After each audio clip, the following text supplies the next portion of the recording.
American heart association والوں نے یہ باقاعدہ اس پہ ریسرچ کی. وہ لوگ جو دوسروں کے لیے مخالفانہ سوچ رکھتے ہیں وہ ذہنی دباؤ اور غصے کی شدت میں رہتے ہیں، جس کے باعث ان پر ہارٹ اٹیک اور فالج کے امراض کا 86% چانس ہوتا ہے. ٹھیک، جیسے کہتے ہیں حسد نیکیوں کو کھا جاتا ہے. جسم کو نیگیٹیوٹی اس کو کہتے ہیں جو جسم کو جیسے لکڑی کو دیمک لگتی ہے، جسم کو یہ دیمک لگتی ہے منفی سوچوں کی. آپ سوچو کہ نبی علیہ الصلوۃ والسلام کے پاس جو یہودی طبیب آیا تھا، اس نے کہا یہ جو آپ کے فالورز ہیں پہلے کبھی یہ میرے پاس آیا کرتے تھے، اب نہیں آتے، شاید میں یہودی ہوں اس وجہ سے نہیں. آپ نے فرمایا نہیں، ہمارے ہاں بیمار کوئی نہیں ہوتا. اب آپ کو سمجھ میں آئے گی بیمار کیوں نہیں ہوتے. آج کل ایسی بیماریاں آ گئی ہیں کہ بندہ حیران ہو جاتا. آج سے 30 40 50 سال پہلے ہمیں تو نہیں سننے کو ملتا تھا کہ یہ والی بیماری، اس کا یہ نام، اتنے مشکل نام ہے. بندہ کہتا پتہ نہیں ان کی ہوئے گا میرے نال. اور وہ لوگ طویل العمری میں بھی رہے، لمبی عمریں پائیں، صحت مند رہے، مسکراتے رہے. گھروں کے گھر جوائنٹ فیملی سسٹم میں ایک محبت، اخوت، اخلاقیات، رسپیکٹ ایک دوسرے کی، سب کچھ موجود. میں یہ نہیں کہتا کہ نفس کی شرارت نہیں ہوگی، لیکن کوئی ایک بڑا ہوتا ہے سب کو قابو کرنے کے لیے. یہ ڈنڈے سوٹے کا کام ہے، یاد رکھو.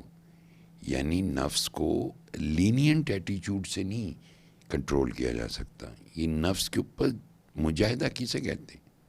سختی کو. سختی یعنی اپنے اوپر سختی آپ کو کرنی پڑتی ہے. تو پہلے جو بزرگ تھے ہمارے گھروں کے والدین، وہ اماں حضور نے دیکھا بیٹا جوان ہو گیا، جوتی اتوں ہی آئی ہے جی سدھی جی کوئی غلط گل کی تھی. مقصد ہے اس وقت بھی اولاد ماں باپ کے سامنے آنکھ اٹھا کے نہیں دیکھتی تھی، ساتھ بیٹھنا تو کجا. آپ خود سوچو کہ ہم نے ان ساری ویلیوز کو کتنا کھویا ہے. اب تو ہم باپ کے ساتھ بیٹھ جاتے ہیں فرینک ہو کے. ہم نے تو سوچا ہی نہیں کبھی یار یہ ہم کیا کر رہے ہیں. ہمیں ٹوکا بھی کسی نے نہیں، پھر کوئی ٹوک ہی دیتا یار یہ کیا کر رہے ہو. دیکھیں مسجد میں آپ جاتے ہو تو ایک ڈسپلن ہے نا کہ جی میں تھوڑا دل کرے اس طرح نماز پڑھو گے. ایک ادب تمیز سکھائی گئی ہے، ایک نظام بنایا گیا ہے، ایک ڈسپلن کریٹ کیا گیا ہے کہ ایسے انٹر ہونا. ایک فقیر تھے وہ مسجد میں داخل ہو گئے، آواز آئی تمہاری جرت کیسی ہوئی، تم اتنی بے باکی سے ہمارے گھر میں داخل ہوئے.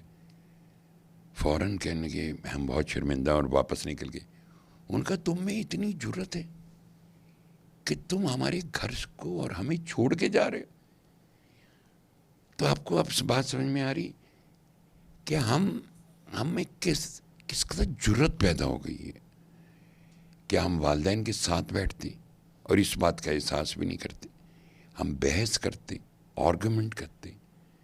اسی سے ہم نے ادب کھویا، اسی سے ہم نے بڑوں کا احترام کھویا، اسی نے ہماری سوچ کو برباد کیا. جو قلندر پاک رحمۃ اللہ علیہ کی ہمیشہ سے ایک ہی بات، بیٹے بابا پیار کیا کرو، بس پیار کرو پیار کرو پیار کرو. پیار نہیں کر سکتے تو نفرت بھی نہ کرو. یعنی انہوں نے کہا کہ تمہارے اندر اتنی پازیٹیوٹی نہیں پیدا ہوتی اس لیول کی کہ تم پیار کر سکو، تو کم از کم اتنا تو کر سکتے ہو. یہ بھی پازیٹیوٹی ہے کہ تم نفرت نہ کرو. تو کیا ہم سارے کر سکتے؟ کیا ہم نے قلندر پاک رحمۃ اللہ علیہ کی تعلیمات کو صرف سنا ہے، یا اس دنیا کا ٹریپ، اس کی کشش اتنی خطرناک ہے کہ اس نے ہمارے ذہنوں کو معاف، ہمارے قلوب پہ قبضہ کر لیے اور ہمیں چھوڑنے پہ تیار نہیں ہے. ہم خود پھنسے ہیں، کسی نے نہیں ہمیں پھنسایا. بائی چوائس ہم ادھر گئے ہیں. جب ہم بائی چوائس دنیا آپٹ کی تھی تو مل گئی نا دنیا، بھگتو اس دنیا کو. آپ کو اختیار دیا گیا ہے نا.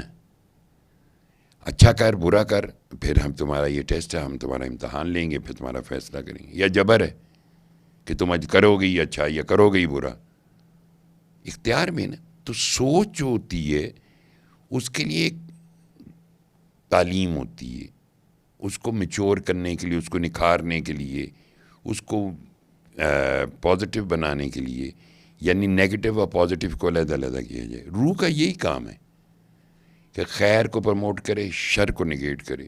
نفس کا یہی کام ہے کہ نفس کو پروموٹ کرے اور خیر کو نگیٹ کرے. سو دو چیزیں، اور دونوں کے لیے آپ کے پاس رہنمائی موجود ہے اللہ کی طرف سے. اب آپ خود تو نہ کہیں کہ میں اپنی منفی سوچ کو خود ٹھیک کروں گی، بس کل سے میں یہ نہیں کروں گی، اور آپ انشاءاللہ صبح سب تو پہلے وہی کم کرو گے. دعوے داری تو ہے ہی نہیں کائنات میں. کہنے دو ہی جہانی اجڑے باہو، جڑا دعویٰ کوڈ کرندہ ہوں، جس نے دعویٰ کیا وہ مر گیا. اس کے لیے ایک صحبت ہے، اور صحبت کے بعد ایک عمل ہے، پریکٹیکل ہے. کلندر پاک فرمایا کرتے تھے قصے کہانیوں کا وقت گزر گیا، اب پریکٹیکل کی ضرورت ہے. پریکٹیکل کرنا پڑے گا ہمیں.